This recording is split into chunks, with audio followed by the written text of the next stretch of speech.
Bonjour, aujourd'hui je vous parle de parler négativement. Alors vous allez me dire, oh, c'est bizarre, d'habitude on me demande toujours de faire du positif, d'être positif, de parler positif. Pourquoi est-ce que je parlerai négativement? Eh bien je vais vous expliquer. Vous allez voir que c'est très intéressant. Le cerveau, lui, ne peut pas traiter toutes les informations qu'il perçoit. Il perçoit énormément d'informations dans la journée et il ne traite que les plus importantes. Et c'est pareil pour le langage. Il y a certaines tournures de langage qu'il ne va pas intégrer parce que c'est plus facile d'intégrer que quelques mots que de la phrase entière. Je vous donne un exemple. Si je vous dis « Ne pensez surtout pas à un éléphant rose », la première image que vous allez avoir en tête, c'est un éléphant rose. Parce que votre cerveau ne prend pas en compte les négations. Le ne, le pas, pour lui, n'existe pas. Et donc, ça peut être intéressant parce qu'on peut influencer le cerveau comme ça.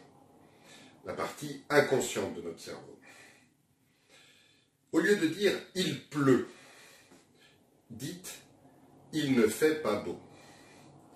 Alors, effectivement, c'est une phrase négative, mais qui va avoir beaucoup plus d'impact que « il pleut ». Il pleut, c'est assez négatif. On peut sentir la pluie, on imagine la pluie froide, mouillée, qui nous tombe dessus.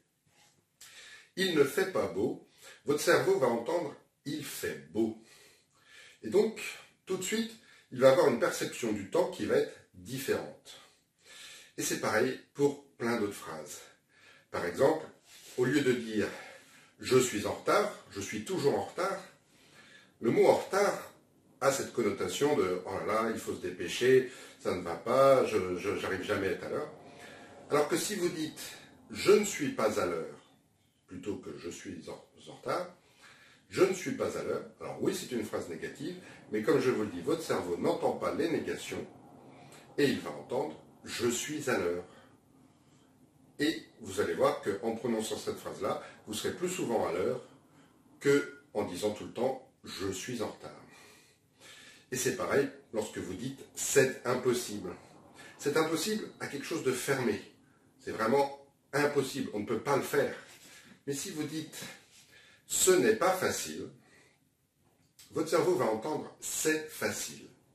Et donc il va être beaucoup plus apte à réussir cette tâche que vous pensez impossible.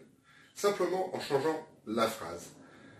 Donc transformer une phrase positive mais qui a un terme négatif en une phrase négative mais avec que des termes positifs. Et vous allez voir que votre cerveau sera beaucoup plus positif malgré toutes ces négations. Et pendant qu'on est sur le langage, j'aimerais vous donner un autre petit truc du langage, qui est de remplacer « mais » par « et ». Lorsque vous dites quelque chose à quelqu'un, par exemple, j'aime beaucoup ce que tu fais, mais tu devrais faire ça comme ça pour aller mieux. La première partie de la phrase est un compliment. J'aime beaucoup ce que tu fais. La deuxième partie, c'est tu devrais faire ça comme ça, tu iras mieux. C'est une critique. Si vous le dites avec un mais entre ces deux phrases, le cerveau ne va pas entendre la première partie de la phrase. Il va effacer la première partie de la phrase et n'entendre que la critique. Et donc pour lui, ce que vous avez dit est forcément négatif. Mais si vous remplacez le mais par et, j'aime beaucoup ce que tu fais, et si tu changes ça, tu iras mieux.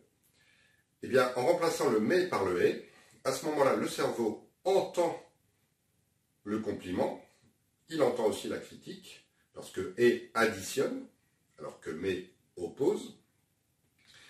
Et donc le et additionne, et donc il entend le compliment et la critique, et sera beaucoup plus à même d'entendre la critique et de l'appliquer parce qu'il a entendu le compliment avec. Voilà quelques trucs de langage que vous pouvez utiliser dans votre vie de tous les jours pour avoir une vie plus positive, malgré tout ce négatif. Bonne journée, à bientôt.